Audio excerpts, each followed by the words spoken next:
It'll take you years to appreciate everything that's new on the 1973 Pontiac Le Mans at Ferris Pontiac. Stay on KCEN TV, Channel 6. Kenneth Fuchs is an average Temple High School teacher who, as he says, left adventure behind when he left the Peace Corps in Korea. But 1 week ago today, about this time of the evening, Kenneth Fuchs was beginning 61 hours of adventure, trapped in the locked hallways of the second floor of Temple High School. The school itself has windows on the bottom floor, but none at all on the second, and it was on the second floor that Fuchs was trapped. There are no telephones, no way out when the giant steel gates rolled shut to seal off the only two stairwells to the second floor. When Monday morning came, they let Kenneth Fuchs out of his weekend prison, none the worse for wear, and with most of his semester work already done. Fuchs described his imprisonment this way. They asked me to be sure and close the gate before I left. And he's a man who works normally upstairs, and I stay up here frequently after school. And I said yes, and then about 5:30, I was ready to go. I walked downstairs, got to the foot of the stairwell, and the gate was already closed. And that's when I realized that I was in trouble. And I immediately went down to the other end of the hallway to check the other gate, and it was also locked, which meant that I was locked in from both directions. I could not get downstairs.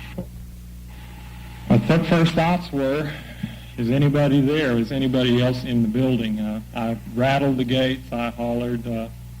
I could hear voices outside. There were still students on campus, but they were outside the building.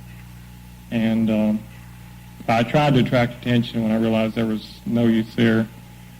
First thing I did was just sort of walk around, just contemplating what was the problem or what could I do.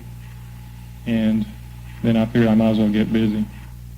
I had some packages of cup of soup in the closet in my room, which I normally would have a cup of soup for lunch or during the lunch hour during regular school term.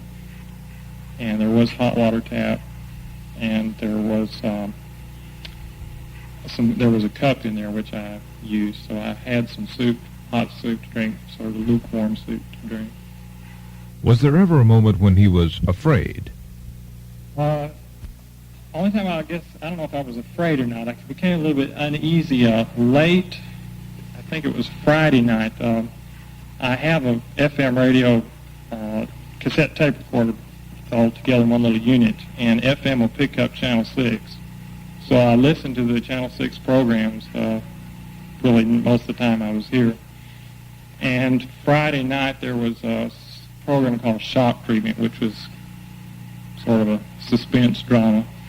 And listening to that and being alone and the sounds of the building also sort of all made things rather tense. Well, right now I'm not prepared. I think the only thing that I was really lacking as far as comfort was a good place to sleep. Luckily I got a nice table for my room this past year, and I slept on that table. It's pretty hard, and I'm pretty thin, which meant that I didn't have much padding. There in the workroom down at the other end of the hall, there is a lounge chair, and I took the cushion out of that chair for a pillow, so that wasn't too bad. And the air conditioning was on in the building most of the time, and therefore the temperature wasn't too bad. But that air conditioning unit goes on and off about every 15 minutes, and it makes loud rumbling noises.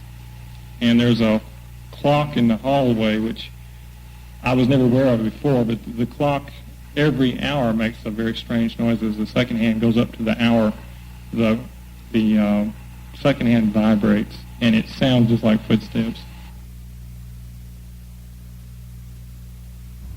As a final note, this afternoon, when Newswatch cameras were recreating Kenneth Fuchs's hapless situation, Fuchs made a rather startling and a rather late discovery.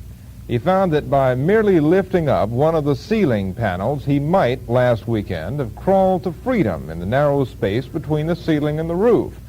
But that was discovered a week later, after 61 hours of imprisonment with Kenneth Fuchs.